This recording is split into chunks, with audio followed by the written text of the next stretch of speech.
ہم وہی کہیں گے جو ہمارا دین ہم کو بتاتا ہے، عمل کرو تو تمہارا بھلا ہے۔ ان الذين قالوا ربنا الله ثم استقاموا تتنزل عليهم الملائكة الا تخافوا ولا تحزنوا وابشروا بالجنة التي كنتم توعدون۔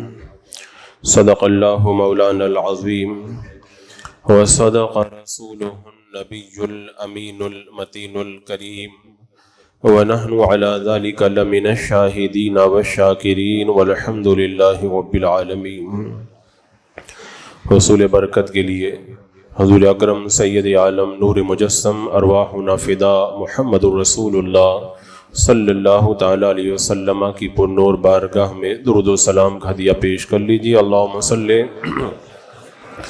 علی سیدنا و شفیعنا و حبیبنا و مولانا محمد وبارک وسلم، صلاۃ و سلام علیک یا رسول اللہ صلی اللہ تعالی علیہ وسلم۔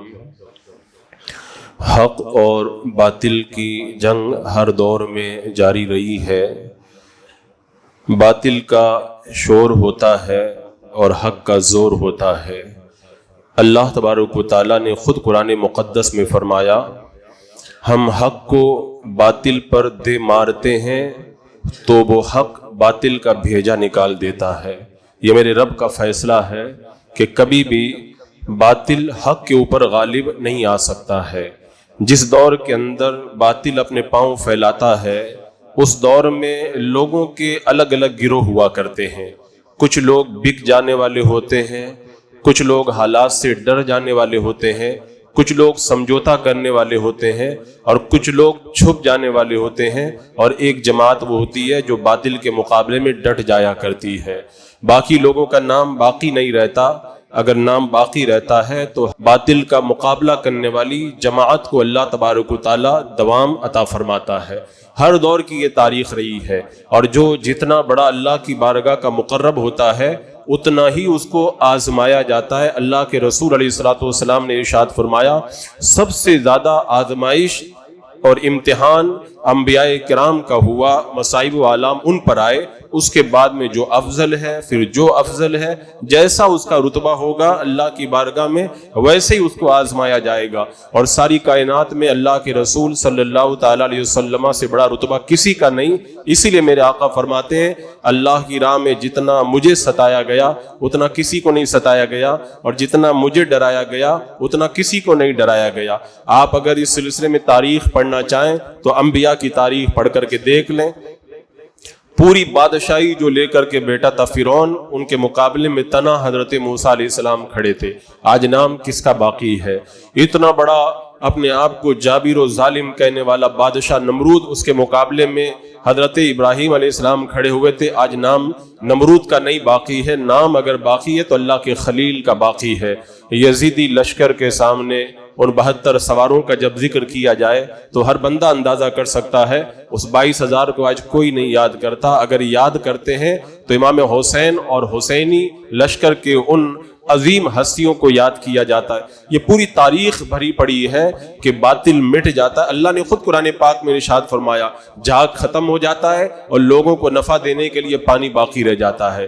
تو یہ جتنے بھی جھاگ بن کر کے اٹھتے ہیں وہ سب ختم ہو جاتے ہیں۔ اللہ تبارک و تعالیٰ ان نفع بخش لوگوں کو باقی رکھتا ہے۔ اور اس بات کو، اس حقیقت کو بھی یاد رکھیں کہ دنیا کے جو دوسرے مذاہب ہیں، جب وہ مذہب دنیا میں آئے تھے تو اس وقت میں ان مذاہب کا نام لینے والوں کی ایک بڑی لمبی تعداد تھی، لیکن اس کے بعد میں وہ مذاہب مٹ گئے، اور اگر مٹے نہیں تو ان کی تعلیمات بدل دی گئی۔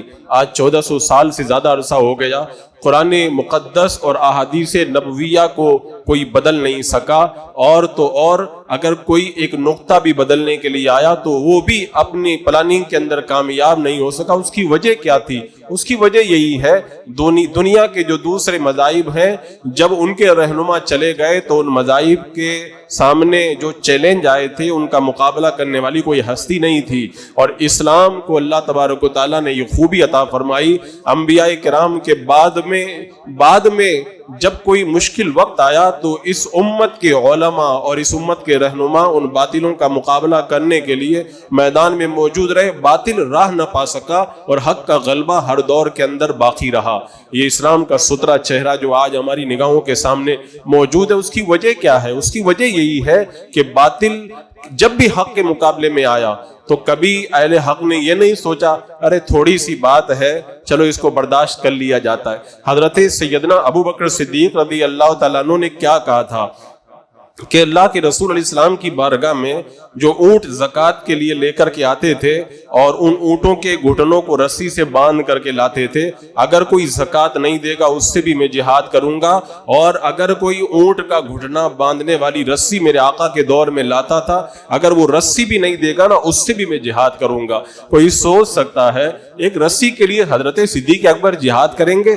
حضرت سیدنا صدیق اکبر نے وہ مجاز عطا فرمایا، سنو معاملہ رسی کا نہیں ہے، معاملہ دین میں تبدیلی کا ہے. آج جو رسی کا انکار کر رہے ہیں نا، کل وہ پورے کے پورے زکوٰۃ کا بھی انکار کریں گے. حضرت سیدنا ابو بکر صدیق نے بتا دیا کہ دین کی راہ کے اندر گلیاں مت چھوڑو، دروازے مت کھلے رکھو، دین کا قلعہ مضبوطی کے ساتھ میں ایسے بند رکھو کہ کوئی باطل اس کے اندر گھس نہ پائے. اسی لیے آپ دیکھیں گے کہ جب بھی اسلام پر کوئی وقت آیا، اور اس حوالے سے میں نے وہ مثال کئی مرتبہ دی، مینڈک کی مثال میں نے کئی مرتبہ آپ کے سامنے پیش کی ہے کہ گرم پانی کے اندر اگر مینڈک زندہ مینڈک ڈال دیا جائے تو مینڈک نکل کر کے باہر نہیں آتا ہے، وہ اس گرم پانی کے اندر اپنے آپ کو ایڈجسٹ کرنے لگ جاتا ہے، لیکن جب پانی کھولنے لگ جاتا ہے اس کی برداشت سے باہر ہو جاتا ہے، تب مینڈک سمجھتا ہے کہ اب میں کود کے باہر نکل جاؤں. اب اس کی طاقت جواب دے جاتی ہے، وہ باہر نہیں نکل پاتا. تو جو لوگ دین کے اندر تبدیلی ہوتی ہے تو ایڈجسٹ کرنے کے چکر میں رہتے ہیں، پھر بعد میں ان کو وہ دن بھی دیکھنا پڑتا ہے، حالات قابو سے باہر ہو جاتے ہیں اور اس کے بعد میں دین کی حفاظت کرنا ان کے بس کی بات نہیں رہتا ہے. برائی کی شروعات جب ہوتی ہے تو مکڑی کے جالے کی طرح ہوتی ہے، لیکن اگر اس کو بر وقت نہ توڑا گیا تو جہاز کے موٹے رسے کی طرح وہ مضبوط ہو جاتا ہے، پھر اس توڑنا کسی کے بس کی بات نہیں رہتا. شیخ سعدی رحمت اللہ تعالی علیہ نے کہا تھا نا کہ اگر سوراخ ہو جائے نا تو سلائی سے سوراخ بند کر دو، اگر آج بند نہیں کرو گے جب وہ بڑا دہانہ کھل جائے گا تو ہاتھی کو لے جا کے بٹھا دو گے تب بھی پانی کو نہیں روک پاؤ گے. تو یہ عظیم ہستیاں باطل کے مقابلے میں جب ڈٹ کر کے کھڑی ہوتی تھی تو اس وقت ان کے سامنے یہی بات ہوتی تھی باطل کا راستہ روکا جائے. آج نہیں روکا گیا پھر کل کوئی روک نہیں پائے گا. آج جو حالات ہیں ان حالات کے اندر جب دین کی بات کی جاتی ہے لوگ بہانے بناتے ہیں، ان حالات میں یہ کیسے کریں. میں مثالیں نہیں دوں گا، وقت کم ہے اور مجھے ایک درس آپ کے سامنے رکھنا ہے. آج کوئی بھی جب دین کی بات آتی ہے، چاہے شادی کا مسئلہ لے لو، بد مذہبوں سے ملاقات کا مسئلہ لے لو، اور اس طرح کے کتنے ایسے مسائل ہیں جب ان پر ہم کھل کر کے گفتگو کرتے ہیں لوگ بہانے بناتے ہیں، ایڈجسٹ کرنے کی بات کرتے ہیں، حالات سے سمجھوتا کا ہمیں فریب دیتے، کیا کیا نہیں کہتے. آج میں آپ کو ایک ایسی داستان عظیمت سناتا ہوں جس کو سن کر کے آپ خود اندازہ کریں گے کہ حق باطل کے مقابلے میں کیسے ڈٹنا چاہیے، اور حالات سے سمجھوتا کر کے دین کے اندر کسی غلط بات کو داخل ہونے دینا یہ اپنی آخرت کو تباہ کرنا ہے. آج میں ایک ایسی عظیم ہستی کی داستان آپ کے سامنے رکھتا ہوں. اس پوری ہستی کی داستان کے اندر جتنا درس ہے اتنا وقت نہیں کہ سارا درس میں آپ کو وہ آپ کے سامنے رکھ سکوں، لیکن آپ سنیں گے تو قدم قدم پہ آپ خود فیصلہ کریں گے کہ حق کے لیے اگر ڈٹنے کا جذبہ ہو تو ایسا جذبہ ہونا چاہیے. 4 امام گزرے ہیں ہمارے فقہ کے، امام اعظم ابو حنیفہ، امام مالک، امام شافعی، امام احمد بن حنبل رضی اللہ تعالیٰ عنہ. ان چاروں میں ایک ہستی وہ ہیں سیدنا امام احمد بن حنبل رضی اللہ تعالیٰ عنہ کی. ان کے دور کے اندر ایک عظیم فتنہ اٹھا تھا اور اس فتنے کے مقابلے میں یہ کھڑے ہوئے تھے. میں نے شارٹ کٹ کے اندر کئی مرتبہ اس کی طرف اشارہ کیا، لیکن آج کے حالات کے اعتبار سے میں چاہتا ہوں کہ اس عظیم ہستی کی اس خونی داستان کو آپ کے سامنے رکھ دوں تاکہ کبھی اگر حالات کو دیکھ کر کے پاؤں ڈگمگائیں تو ان کو یاد کر کے اپنے پاؤں کے اندر جماؤ پیدا کریں کہ دین کے لیے ڈٹ کر کے کام کرنا چاہیے. دنیا 4 دن کی ہے، آج ہم یہاں ہیں، کل ہم یہاں نہیں ہوں گے، کل کوئی اور ہوگا، ہم اپنی قبروں میں ہوں گے اور خدا کی بارگاہ میں ہماری حاضری ہوگی. سیدنا امام احمد بن حنبل نے ہمیں یہ ذہن دیا. اللہ اکبر. جب ہارون رشید کا دور آیا تو اس دور کے اندر ایک باطل فرقہ نکلا تھا، اس کا نام تھا معتزلہ. اس نے بہت سارے باطل عقائد پھیلائے تھے. انہی میں سے ایک باطل عقیدہ یہ تھا کہ قرآن یہ مخلوق ہے، قرآن یہ مخلوق ہے. حالانکہ اہل سنت و جماعت کا عقیدہ یہ ہے کہ قرآن کلام الہی ہے، اللہ کی صفت ہے اور وہ مخلوق نہیں ہے، کیونکہ جو مخلوق ہوتا ہے وہ حادث ہوتا ہے، وہ فنا ہو جاتا ہے، اور اللہ کی صفت اور اللہ کا کلام فنا نہیں ہوتا ہے۔ اگر کوئی قرآن کو مخلوق کہتا ہے تو علماء نے فرمایا کہ ایسا کہنا کفر ہے اور کہنے والا کافر ہو جائے گا۔ تو معتزلہ فرقہ جب ہارون رشید کے دور میں نکلا تو ہارون رشید کے دور میں تو وہ پنپ نہیں پایا، لیکن جب ہارون رشید کا انتقال ہوا، اس کا بیٹا مامون بادشاہ بنا، تو معتزلہ کو ابھرنے کا موقع ملا اور یہ مامون رشید سے قریب ہو گئے، یہاں تک کہ اسلامی حکومت کا قاضی القضات ایک بڑا بدبخت معتزلی بنا دیا گیا، ابن ابی داؤد کو بنایا گیا۔ اب ظاہر سی بات ہے جب چیف جسٹس کے عہدے پر بد مذہب فائز ہو گیا تو پھر اس کے بعد میں کیسے معاملات ہوں گے۔ اب مامون نے پہلا حکم نامہ یہ جاری کیا کہ جو بھی قرآن کو مخلوق نہ مانے ان سب کو سزا دی جائے۔ اب لوگوں کی گرفتاریاں شروع ہوئیں، سزاؤں کا دور چلا۔ پھر دوسرا آرڈر اس نے یہ دیا، بغداد شریف کے اندر 7 بڑے بڑے علماء ہیں، ان کو گرفتار کر کے میرے پاس بھیج دیا جائے۔ ان علماء کو گرفتار کر کے جب بھیجا گیا مامون کے پاس، جس نے قرآن کے مخلوق ہونے کا اعتراف کر لیا اس کو چھوڑ دیا، اور جس نے اعتراف نہیں کیا انہیں سزائیں دی گئی۔ اور پھر تیسرا آرڈر مامون رشید نے یہ جاری کیا کہ 2 ہستیاں ہیں بغداد کے اندر، امام احمد بن حنبل اور محمد بن نوح، ان دونوں کو جنزیریں اور ہتھکڑیاں پہنا کر کے میرے دربار کے اندر پیش کیا جائے۔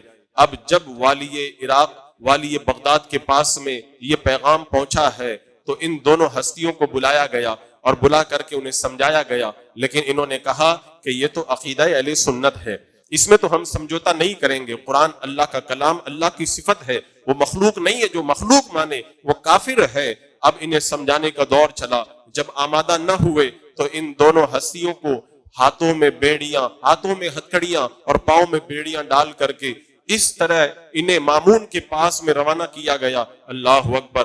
پاؤں کے اندر اتنا بوجھ تھا کہ سواری پہ چڑھا بھی نہیں جاتا تھا، لیکن آپ بڑی مشقت کے ساتھ میں سواری کے اوپر سوار ہوئے۔ راستے میں کتنی تکلیفیں اٹھائیں وہ ایک بڑی خون چکا داستان ہے۔ راستے میں آپ کو پتہ چل گیا کہ مامون نے یہ وعدہ کیا ہے اگر انہوں نے خلق قرآن کا اعتراف نہیں کیا تو دیکھتے ہی میں ان کے ٹکڑے کر دوں گا۔ لوگوں نے کہا حضور آپ جا رہے ہیں، اگر آپ کو قتل کر دیں کی باری آ گئی تو کیا آپ اپنے عقیدے سے ہٹ جائیں گے؟ فرمایا جو عقیدہ اہل سنت ہے میں اس پہ ڈٹ کر کے رہوں گا، چاہے میری جان چلی جائے، میں حق سے ذرہ برابر بھی انحراف کرنا گوارا نہیں کروں گا۔ آپ کا جتنا مال تھا حضرت امام احمد بن حنبل کا، ساری جائیداد کو ضبط کر لیا گیا، سارا مال لے لیا گیا۔ شاگرد آئے آپ کی بارگاہ میں، کہا حضور ہم آپ کے کھانے پینے کا انتظام فرما دیں۔ کہا نہیں، آپ نے اپنے گھر کا سامان بیچنا شروع کیا، سامان بیچ کر کے آپ گزارا کرتے رہے، پورے گھر کا سامان بک گیا تو پھر اخیر کے اندر آپ مزدوری کرنا شروع کر دیا۔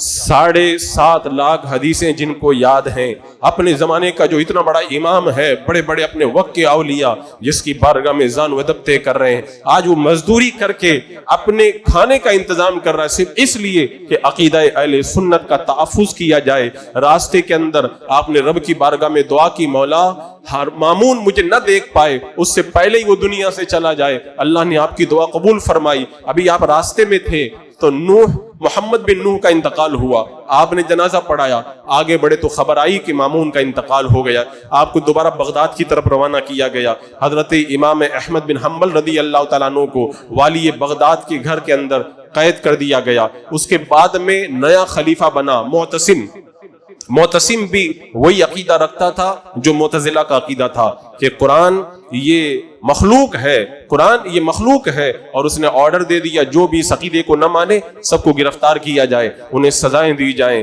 اور حضرت امام احمد بن حنبل رضی اللہ تعالیٰ عنہ کے لیے یہ حکم نامہ جاری کیا کہ انہیں گرفتار کر کے پاب زنجیر ان کو میرے دربار کے اندر پیش کیا جائے۔ حضرت سیدنا امام احمد بن حنبل کو ہتھ کڑیوں اور جنجیروں کے اندر جکڑ کر کے جب اونٹوں پہ سوار کر کے لے جایا گیا بغداد کی طرف، بغداد سے خلیفہ کے پاس میں جب لے جایا جانے لگا، اللہ اکبر کیا منظر ہوگا، رات کا وقت ہے، آپ پہنچے ہیں اور اسحاق بن ابراہیم کے گھر کے اندر آپ کو ٹھہرا دیا گیا۔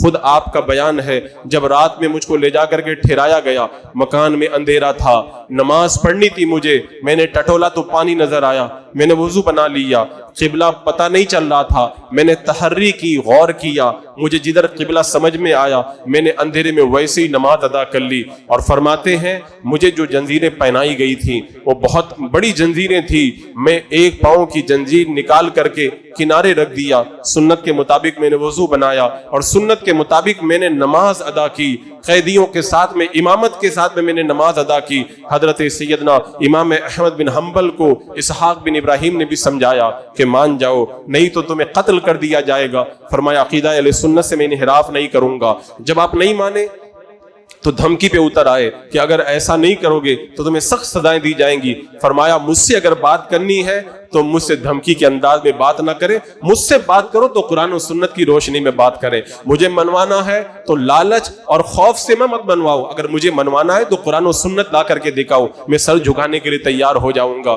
حضرت امام احمد بن حنبل رضی اللہ تعالیٰ عنہ کو پھر معتصم کے محل کے اندر منتقل کر دیا گیا۔ اب جب پہنچے معتصم کے دربار کے اندر، صبح کا وقت ہوا، حضرت امام احمد بن حنبل رضی اللہ تعالیٰ عنہ فرماتے ہیں معتصم کا دربار سجا تھا، تلواریں لائن سے لگی ہوئی تھی، لاٹھیاں لگی تھی، جلاد کھڑے تھے، مجھے ہتھکڑیوں اور بیڑیوں کے ساتھ میں معتصم کے دربار کے اندر پیش کیا گیا۔ جب میں پہنچا ہوں تو اس کے بعد میں گفتگو کا آغاز ہوا۔ 3 دن تک معتصم کے دربار کے اندر مناظرہ چلا۔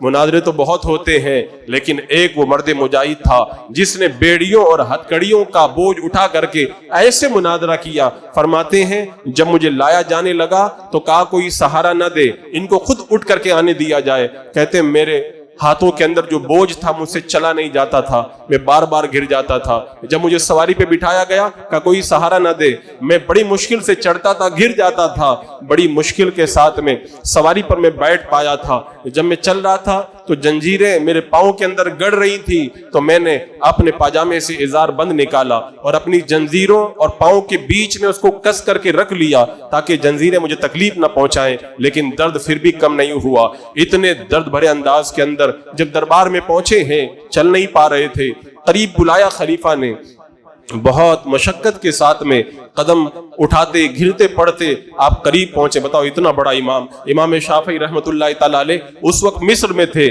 خواب میں سرکار دو عالم صلی اللہ تعالیٰ علیہ وسلم کا دیدار ہوا۔ حضرت امام شافعی سے میرے آقا نے فرمایا احمد کو میرا سلام پہنچا دو اور احمد سے کہہ دو تمہیں خلق قرآن کے مسئلے میں آزمایا جائے گا، تم تسلیم مت کرنا، عقیدہ اہل سنت پہ ڈٹ کے رہنا، ہم قیامت تک تمہارا جھنڈا بلند رکھیں گے۔ حضرت امام احمد بن حنبل کے پاس میں قاصد کو بھیجا امام شافعی نے اور پورا خواب لکھ کر کے دے دیا۔ جب خواب دیکھا حضرت امام احمد بن حنبل رو پڑے اور کہا تم اتنی بڑی بشارت لے کر کے آئے ہو، اپنا جھبا اتار کر کے قاصد کو تحفے میں دے دیا۔ اب اس امام کی عظمت کا اندازہ لگائیں، جب یہ جھبا لے کر کے قاصد امام شافعی کی بارگاہ میں پہنچا تو کہا یہ تمہیں تحفہ ملا ہے، میں تم سے نہیں مانگ سکتا، لیکن یہ اس امام کا تحفہ، ایک کام کرو اس کو پانی میں بھگو دو اور نچوڑ دو اور وہ پانی مجھے دے دو تاکہ تبرک کے طور پر اس امام کا پانی میں اپنے پاس میں رکھ لوں گا۔ اتنی عظمتوں کے جو مالک تھے، آج بادشاہ کے دربار کے اندر ایک مجرم کی طرح انہیں لایا گیا تھا۔ ان کا جرم کچھ اور نہیں تھا، ان کا جرم یہی تھا کہ اہل سنت کے عقیدے کے تحفظ کے لیے یہ ظالم کے سامنے ڈٹ کر کے کھڑے ہو گئے تھے۔ جب کھڑے ہوئے بات اور گفتگو کا آغاز ہوا، جب گفتگو کا آغاز ہوا تو معتصم کہنے لگا تم مان لو قرآن مخلوق ہے۔ فرمایا نہیں، قرآن کلام الہی ہے اور کلام الہی اللہ کی صفت ہے، اللہ کی صفت یہ مخلوق نہیں ہے، اور جو قرآن کو مخلوق کہتا ہے وہ کافر ہے۔ حضرت امام احمد بن حنبل نے عقیدہ اہل سنت بیان کیا، جلسوں میں اپنی محفلوں میں عقیدہ اہل سنت بیان کر دینا یہ کمال نہیں ہے، کمال تو وہ ہے ظالم کے سامنے کھڑے ہو کر کے اور اس طرح سے بوجھ اپنے جسم پر لاد کر کے کلمہ حق کو بیان کرنا۔ یہ جذبہ اگر ملے گا تو اس عظیم امام کی زندگی کے اندر آپ کو ملے گا۔ حضرت امام احمد بن حنبل نے کہا تم مجھے کیوں گرفتار کرتے ہو؟ پھر اس کے بعد میں آپ نے وفد عبد قیس والی حدیث پڑھ کر کے سنایا اور اس کے بعد میں آپ نے کہا کہ اللہ کے رسول نے فرمایا 3 ایسے جرم ہیں جن کی وجہ سے خون بہانا جائز ہے، میں نے ان تینوں میں سے کوئی جرم نہیں کیا ہے، مجھے کیوں مجرم بنا کر کے لایا گیا؟ وفد عبد قیس کی حدیث سنا کر کے کہا ایمان کی تعریف یہ ہے، بتاؤ کیا میں اللہ اس کے رسول کو نہیں مانتا؟ نماز روزہ حج اور زکوٰۃ کے اوپر میں ایمان نہیں لاتا؟ جب معتصم نے سنا تو اس کے اوپر بڑا اثر ہوا۔ معتصم کہنے لگا اگر پہلے کے خلیفہ نے تمہیں گرفتار نہ کیا ہوتا تو میں تمہیں ہرگز گرفتار نہیں کرتا۔ ابن ابی داؤد قاضی بدبخت معتزلی نے دیکھا کہ بادشاہ متاثر ہو رہا ہے تو ورغلانا شروع کر دیا، تو معتصم نے کہا کہ ٹھیک ہے، جو علماء مناظرہ کرنا چاہتے ان کو بلا لیا جائے اور میرے سامنے مناظرہ ہو جائے۔ وہ عظیم مناظرہ، اللہ اکبر، ہاتھوں میں ہتھ کڑیاں اور پاؤں میں بیڑیاں پہن کر کے اس زخمی حالت کے اندر حضرت سیدنا امام احمد بن حنبل نے کیا۔ سارے لوگ جمع ہو گئے، ان کے حکومت کے ہاتھوں پر بکے ہوئے درباری مولوی اس دور میں سامنے نگاہوں کے سامنے کھڑے تھے، وہ سب کے سب سوالات کی بوچھار کر رہے تھے۔ تنہا امام احمد بن حنبل سارے سوالوں کا جواب دے رہے تھے، ایسا لگ رہا تھا جیسے شیر کو ہزاروں لومڑیوں نے گھیر لیا ہے اور شیر تنہے تنہا سب کا مقابلہ کر رہا ہے۔ دلائل دیتے رہے، آپ دلائل کا جواب دیتے رہے، آپ کے دلائل کے سامنے سارے کے سارے وہ گمراہ لاجواب ہو کر کے رہ گئے، کسی کے اندر طاقت نہیں رہی کہ جواب دے پائیں۔ اللہ اکبر، ابن ابی داؤد نے دیکھا کہ معاملہ جو ہے وہ خراب ہو رہا ہے تو مجلس کو برخاست کر دیا۔ حضرت امام احمد بن حنبل رضی اللہ تعالیٰ عنہ کو دوبارہ جیل کے اندر بھیج دیا گیا۔ آپ جیل کے اندر قیدیوں کے ساتھ میں بیڑیاں پہن کر کے جماعت کے ساتھ میں وہاں پر بھی نماز پڑھتے تھے تاکہ یہ سنت مصطفیٰ بھی ترک نہ ہو۔ آج لوگ نرم بستروں پہ نماز نہیں پڑھ پاتے، آج لوگوں کو اپنے کاروبار کو چھوڑ کر کے نماز پڑھنے کے لیے آنے کے لیے ٹائم نہیں ملتا، پھر کہتے ہیں حالات خراب ہیں۔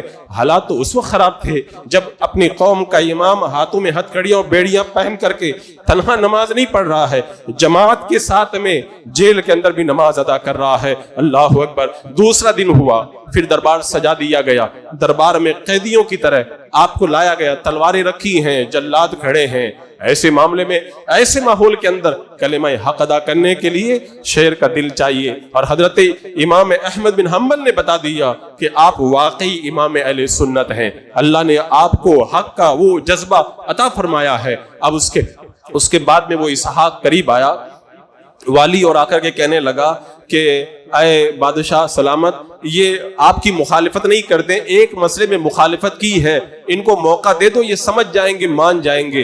امام احمد بن حنبل نے کہا مجھ کو اگر منوانا ہو تو پھر قرآن و حدیث میرے سامنے لاؤ، میں ماننے کے لیے تیار ہوں۔ تو خلیفہ معتصم کہنے لگا اے امام، مجھے تم سے بڑا پیار ہے، تم جب سے یہ مسئلہ چھیڑے ہو تب سے مجھے راتوں میں نیند نہیں آتی ہے، میں بہت بے قرار رہتا ہوں، تم مان لو، تم جو کہو گے وہ دے دیا جائے گا، میں شاعروں کی ڈیوٹی لگا دوں گا، تمہارے نام سے قصیدے پڑھیں گے، میں حکومت کا خزانہ کھول دوں گا تاکہ تمہاری خوب شہرت ہو اور تمہارا پرچار کیا جائے، تم جو منصب چاہتے ہو وہ منصب میں دینے کے لیے تیار ہو۔ امام احمد بن حنبل نے کہا مجھے مال نہیں چاہیے، اگر مجھ کو منوانا ہے تو قرآن و حدیث لاؤ، میں ابھی ماننے کے لیے تیار ہوں۔ اب بحث شروع ہوئی، لوگ دلائل دے رہے، میرے امام ایک ایک کر کے سب کا جواب دے رہے، سب لاجواب ہو گئے، مجلس برخاست ہو گئی اور پھر دوبارہ آپ کو جیل میں بھیج دیا گیا۔ 2 دن ہو گئے، آپ جیل میں پہنچے، آپ سمجھ گئے کہ کل تیسرا دن ہے، کل ضرور کچھ بڑا ہونے والا ہے۔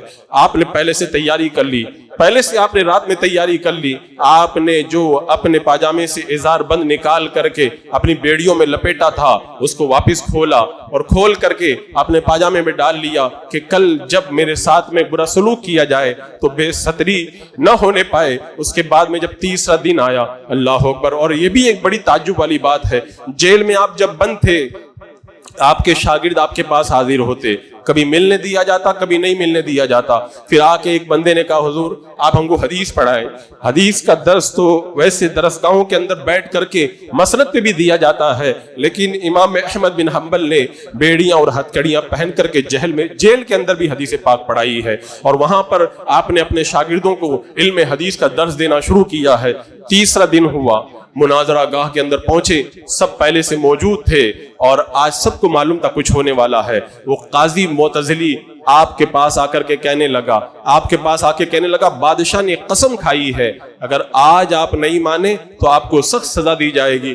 آپ نے فرمایا مجھ سے سزا کی بات مت کرو، مجھ سے اگر بات کرتے ہو تو قرآن و سنت کے بارے میں بات کرو، میں سزا سے نہیں ڈرتا ہوں، میں اگر جھکوں گا تو قرآن و سنت کے آگے جھکوں گا میں۔ اب اس کے بعد میں جب بحث شروع ہوئی تو معتصم نے سمجھایا کہ مان جاؤ،